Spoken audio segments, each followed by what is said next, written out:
Brethren, comrades, students and faculty, thank you for being here. In July, August, we had a very rough 2 months with our Open Gate campaign, but there's a lot for us to be hopeful.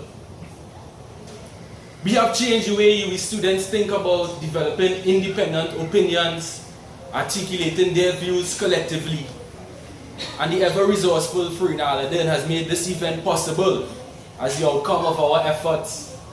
At the Institute for Gender and Development Studies, we are in partnership with Solicitors on November the 16th to have the GATE Funding Higher Education and Development Forum, in which the Minister of Education is invited. We also have on International Students' Day, which is the 17th, Thursday the 17th of November.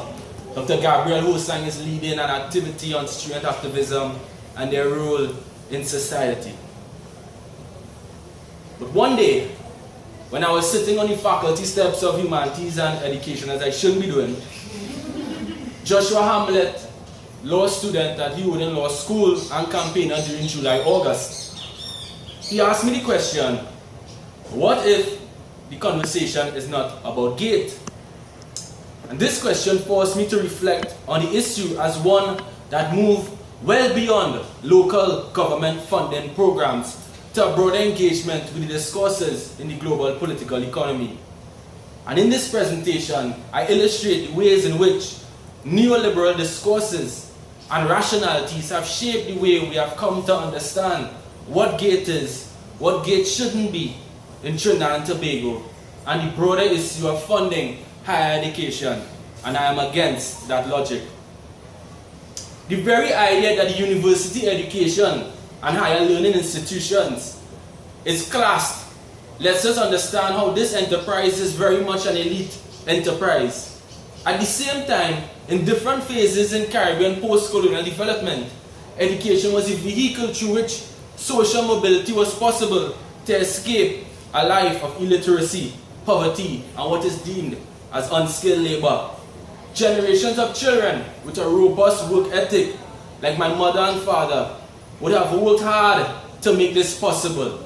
But there is some truism in the concern of the famed writer George Lamin from Barbados, who asked, why is it we go to primary school, then we go to secondary school, and then we end up in university? Why don't we call it tertiary school? And he wanted to ask, is there a deeper meaning to the idea of university, that it was always there to be elite, something separate, a break in education, but also a break from the mass of the population? Throughout our online campaign, working with the Trinidad Youth Council and the Let's Talk GATE Forum, engaging the PNM-based self-described think tank called the Heliconia Foundation, we had to clean up our definitions on what free education meant. The logic of free education has been perverse by critics who write off our arguments, saying that nothing in life is free, furthermore, government services and products. But let me tell you about this Babylonian reasoning.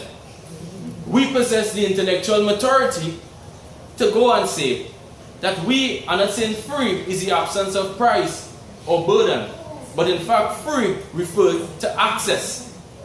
And that access consistently has been curtailed government after government, where we have seen in the example of Chaguaramas the reduced number of public access roads to public beaches in the interest of water parks and safari parks for development and legal grabbing of land. So this refers to the mandates of state enterprises as well, who have a profit motive, as we have seen in Carnival Development Committees. Every year, we have neoliberal governance that waves the banner of death to the commons, death to public goods, and therefore the death of the social state.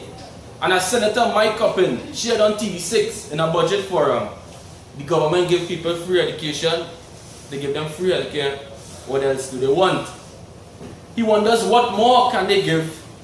And in this no free access to education, students are replaced with what?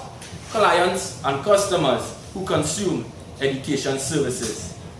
This attitude has not yielded capital returns as part of the investment Gate has nothing to do with the law of diminishing returns. As much as we choose to ignore how much increased access to higher education in Trinidad and Tobago has improved the skill sets of persons in the public sector, especially teachers, we still see it as a drain on our economy, but they see it as a lack of investment in the private sector. These prophets of austerity are not just in the Ministry of Finance, not just in the Chambers of Commerce and Industry. Some of them actually work right upstairs in the Economics Department, but until I graduate, I will call lanes. These scholars have their PhDs in burning out CPEP and GATE and have a politics that says you have the right to be poor. No wonder the GATE Review Committee, which was constituted by 16 persons, had 2 consultants, 7 state representatives, 2 university representatives, 4 civil society organizations, of which 3 are private sector NGOs, and 1 student representative, to deal and review a system that would affect students. So the questions we are faced, brethren, what? You understand? What? So the question we are faced with today is, what happens when academic freedom, philosophy, intellectual curiosity, and education are subject to capitalist logic? So I began to worry. When I read the statement by the Vice Chancellor, I could knock him a little bit. Professor Hilary Beckles, published in August in The Guardian, the university celebrates the approach to GATE reform, which was centered on the importance of research and data analysis as the basis of policy formulation. End quote. 1 year before, that same principal, then principal, of Cavell campus, Professor Beckles, publicly criticized the Prime Minister for moving Cavell campus 20 years backward from the progress and leaving and attacking single-parent mothers. I prefer the Cavell campus, Professor Hilary Beckles. While I highlight the contradictory language in university leadership, there has been much more consistent language by the government. The language of GATE recommendations and statements made by the minister were not based simply on the affordability of the program. Instead, it was a set of discourses that went further than economic management to construct students strictly as workers and publicly finance education with private sector aims and outputs. I'm afraid that the language of the cabinet decision reeks of American-style university college campus management. In that model, loan ceilings are raised because student debt is seen as normal. The encouragement of philanthropy by the private sector becomes a convenient strategy for state withdrawal from long-term investments. And education is not about culture, liberation, personal growth. It is about what? Jobs. At some local universities, contracts are being designed on the length of an academic year, not a calendar year. Big up all the RAs. A national discussion on the possibility of the caps on tuition fees are more important than ever because the expected rise within this academic year, which means 25% or 50% of your tuition now, without a ceiling on the price of your degree, could increase, and that means your 50% as you started university changes dramatically by year 3.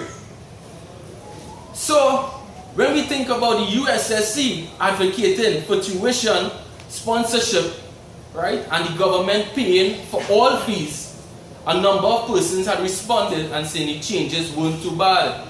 Well, my default position is different. People expect the government to do worse, and that is why they say the changes are not bad. We always challenge on the left the government to do better. The GATE recommendations were assault on the social democratic state. Student leaders held on the hems of party political loyalties instead of defend the independent institutions of learning they were elected to serve. No one read the Auditor General report that shows how much corruption takes away from social spending. Few were interested in the question that perhaps it is more practical for the state to fund only state-run public institutions and regional institutions instead of sending foreign dollars away from our shores through satellite campuses. The dominance of the neoliberal logic and economic imperative rule so much that an undemocratic adjustment to government spending on education is seen as best for the economy. The intersections of governance, accountability, and people's participation have been put aside. Gate was a political Humpty Dumpty for our generation, a fat egg of political patronage lacking dynamism, climbing into riskier and riskier terrain at the peak of its reputation, and it fell down. And the fragments of this brazen egg are left for everyone to see it, and all the king's horses and all the king's men could not put Humpty Dumpty back together again. So for the SSC, we do not see full 100% tuition assistance as golden days of Gate. It was always mired in political patronage. The rise of foreign-based satellite campuses, expatriating foreign currency. We have factory degrees and increasing certification and not education. From the position of a student and now as support for faculty, I sometimes contend that the University of the West Indies is upper CXC, Form 7 or Standard 14. Go into the government records and think about the Unemployment Relief Program for Graduates, otherwise known as OJT. This is greater evidence not of useless graduates, but the inability of the state to create a dynamic economy to absorb the talent for which it just trades.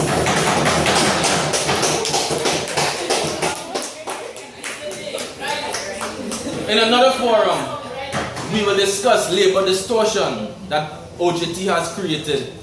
At the core of education, students need purpose, and for many years they do not have it, or they have a narrow one of capital advancement produced by the state and the private sector. These are observable in the enrollment trends that we have seen, and I'm sure that my lecturers can testify.